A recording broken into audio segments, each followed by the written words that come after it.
This I don't fully understand, but I do understand that it is a huge breakthrough in just technology in general. Google apparently has officially uh, created a quantum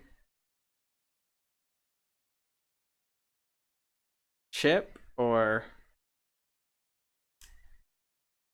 let's see. A quantum computer. Yeah, it's not, they are a quantum computer. From what I understand, is literally building a computer out of almost in virtually impossibly small parts. And Go on. I'm listening to you too. they officially have, Google is claiming that they have officially worked something out, figured it out, created something that can, well, as it says here, do mathematic algorithms that would take thousands of years for modern day computers to calculate. So it's both small and, because it's so small, you can make it. You can make a processor. Let's say you had a processor. If you have a processor that's literally microscopic, the light speed. you could make it. You can make as many of those connected as you want, like infinite amount of them, and have them take less than like so little space that you can effectively make it as powerful as you want it to be. And this is NASA that made it? This is Google working with NASA.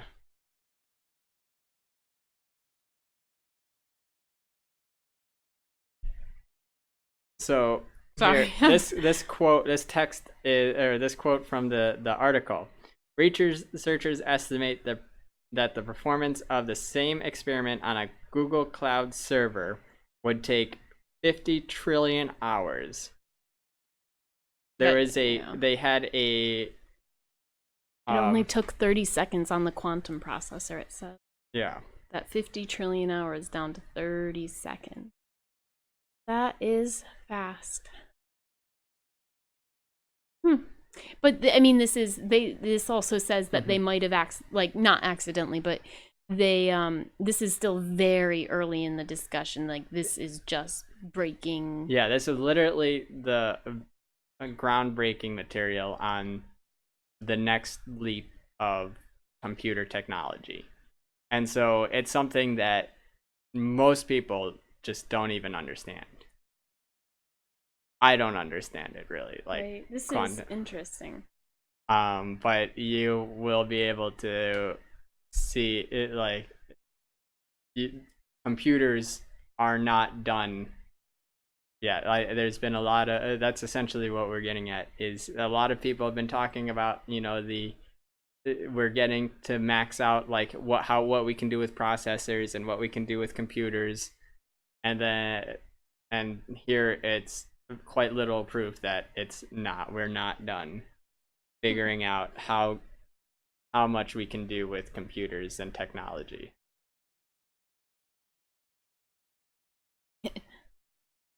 It does say here that the experiment and the supremacy term will be misunderstood by nearly all. And that's from Dario Gil, head of IBM Research. So, yeah, okay. But interesting that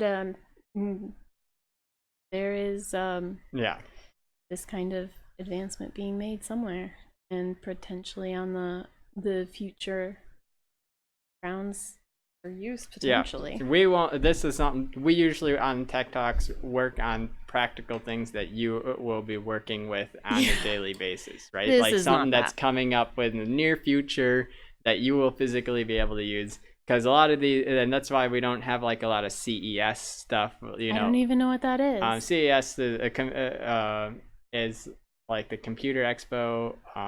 Essentially, it is a bunch of like, Computer Science Expo or something? yeah. So I don't Also, remember. Committee on Special Education. Sorry, go on. It's essentially an expo of all sorts of cool gadgets that will be millennia before they actually reach the Oh, consumers, right? not quite applicable. But this is just Yeah. kind of the forefront of what's gonna happen with computers in the long run. And I just thought it was a really fascinating thing. I mean, even just that they can make things that small Mhm. blows my mind. Yeah. I don't even. I mean, it must be robots making these things. Oh, it has to be. Yeah. Because I mean, the tiny fine motor skills have decreased. It seems. I don't even know over how the it years, necessarily so- works. Like how I don't know anything about the physics of it, right? It's quantum computing. I don't understand how they would like, I don't know. because I'm thinking of, soldering chips together and soldering transistors and like, How do you even? I just. so but this is like, they probably aren't even doing that. They probably have a whole different method of what they're doing to get Yeah. electricity running through these things. So Well, maybe someday we'll learn more yeah, to understand hopefully better. we'll get to the point where what we're talking about is just basic math, and then like, and so even the layman will be able to understand quantum mechanics of how to build a quantum computer.